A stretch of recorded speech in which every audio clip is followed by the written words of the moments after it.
राम कृष्ण की प्यारी गैया सारे जग की माता है।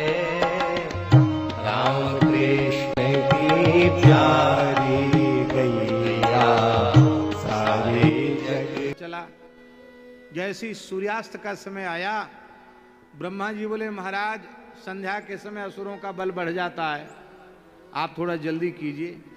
भगवान नरसिंह करके एक जोर की गर्जना की।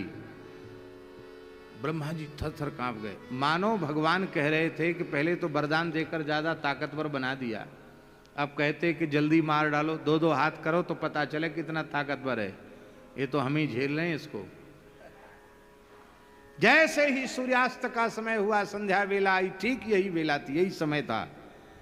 भगवान नरसिंह देहली पर विराज गए, इसलिए देहली भगवान नरसिंह का आसन है, इसलिए देहली पर पैर नहीं रखना, देहली को प्रणाम करके भीतर जाना, ये सब मर्यादाएं हैं। मंदिर की देहली को प्रणाम किया, घर की देहली का पूजन होना चाहिए, इसलिए देहली पर खड़े होना वर्जित है। देहली पैर से छू जाए तो प्रणाम करना चाहिए। आपका लोगों ने घरों में देहली बनाना बंद कर दिया। देहली जरूर, चाहे जितना बढ़िया मकान बनाओ, मुख्य द्वार पर तो देहली जरूर बनानी चाहिए। देहली का सूर्योदय के पहले पूजन हो जाना चाहिए। तो महाराज जी भगवान नरसिंह बैठ गए, ब्रह्मा जी के एक एक वरदान का स्मरण कराया, और जब हिरण्यकशिपु ने स्वीकार किया कि सब वरदान सत्य हैं, नखों से उधर विदीर्ण कर दिया, फाड़ दिया पेट, और आंतों को गले में धारण कर लिया। भगवान अंतर्माली हो गए भगवान। क्यों?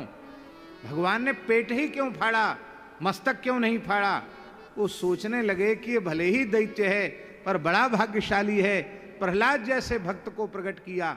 इसके पेट में ऐसी है क्या चीज जो प्रहलाद जैसे भक्त को पैदा कर दिया? कहीं दूसरे प्रहलाद का संस्कार तो नहीं छिपा है?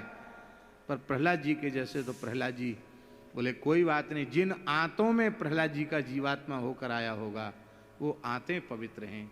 भगवान ने उन आंतों को अपने गले में धारण कर लिया। ब्रह्मा जी, शंकर जी, देवराज, इंद्र सब स्तुति कर रहे हैं, भगवत पार्षद। भगवान का क्रोध ही शांत नहीं हुआ।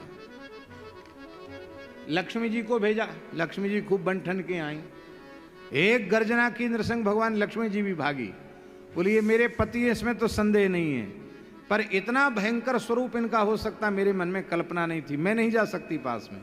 तब प्रहलादम प्रेषया मासु, प्रहलाद जी को पास में भेजा। प्रहलाद जी ने साष्टांग प्रणाम किया। स्वपाद मूले पतितम तमर्भकम विलोक्य देवः कृपया परिप्लुतः उत्थाप्य तच्छीर्ष्ण दधात कराम्बुजम काला ही वित्रस्तधियांकृता भयम। प्रहलाद जी को चरणों में पड़ा हुआ देखकर भगवान ने प्रहलाद जी को उठा लिया, गोद में ले लिया, और काल रूपी सर्प के भय से मुक्ति दिलाने वाला अपना कर कमल उनके मस्तक पर रख दिया। अपने प्रेमाश्रु जल से प्रहलाद जी का अभिषेक कर दिया। भगवान बोले मुझे आने में विलंब हुआ, प्रहलाद क्षमा कर दो मुझे। भगवान अपनी जीभ से प्रहलाद जी को चाटने लगे। इतना प्रेम भगवान ने किसी अवतार में प्रकट नहीं किया। प्रहलाद जी निहाल हो गए। प्रहलाद जी ने भगवान की स्तुति की और प्रहलाद जी को दैत्यराज पद पर भगवान ने अभिषिक्त किया। बोलो प्रहलाद जी महाराज। राम कृष्ण की प्यारी गैया सारे जग की माता है। राम कृष्ण की प्यारी